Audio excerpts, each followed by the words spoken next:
네, 앞서 보신 것처럼 원달러 환율의 지속적인 하락 속에 국내 기업들의 이단 피해가 예상되고 있습니다. 네, 정부가 이런저런 대안을 모색하고는 있지만 사실상 뾰족한 해결책이 없어 수출 기업들이 자구책 찾기에 고심하고 있습니다. 이어서 이성민 기자입니다. 4대 그룹을 비롯한 국내 대기업들은 지난 연말 전략회의에서 올해 환율 전망치를 잇따라 하향 조정했습니다.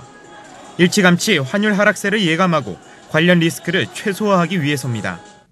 삼성전자가 기준 환율을 1,000원대 초반으로 수정한 데 이어 현대기아차도 1,050원 수준으로 낮춰 환율 하락 여파에 대비했습니다. 하지만 새해를 불과 보름여 넘긴 지금 보수적인 전망이라는 말이 무색할 만큼 원달러 환율은 예상을 뛰어넘는 속도로 강세를 이어가고 있습니다. 세계 수출 시장이 얼어붙어 있는 가운데 원화 가치가 절상되면 우리 수출 제품의 가격 경쟁력이 약화됨에 따라 우리 수출 기업이 어려움에 빠질 수 있습니다.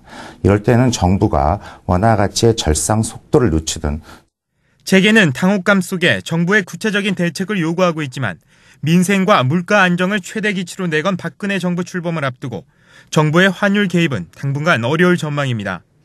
실제 한국은행은 지난주 일부 시장 예상을 깨고 기준금리를 동결하며 환율 하락의 무방비 상태임을 여실히 드러냈습니다.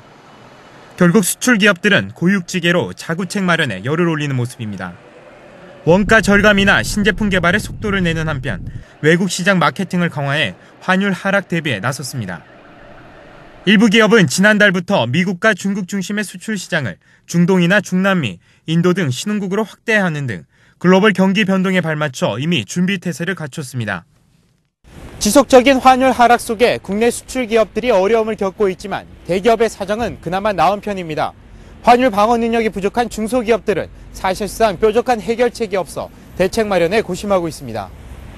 무역업계 관계자는 지속적인 환율 하락 여파에 최근 중소기업들의 환해지 관련 문의가 부쩍 늘었다고 말했습니다. 대기업과 달리 중소기업의 경우 수출 시장이 제한적인 만큼 환율 위험을 줄이는 방안으로 선물한 거래에 관심을 기울이고 있다는 지적입니다. 실제 최근 한국무역보험공사에는 환율 하락 시 보험금을 지급받고 상승할 경우 기업이 이익을 환수하는 환변동보험 관련 문의가 끊이질 않고 있습니다. 원화 가치의 상승세는 지속될 가능성이 있다고 보입니다.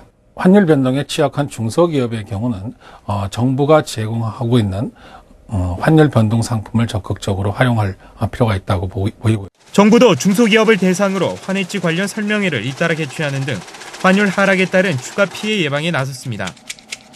무역업계 관계자는 다만 지난 2008년 퀵코 사태 재현을 경고하고 환율 하락에 대한 일방적인 기대와 투자를 자제해 줄 것을 당부했습니다. 한국경제TV 이성민입니다.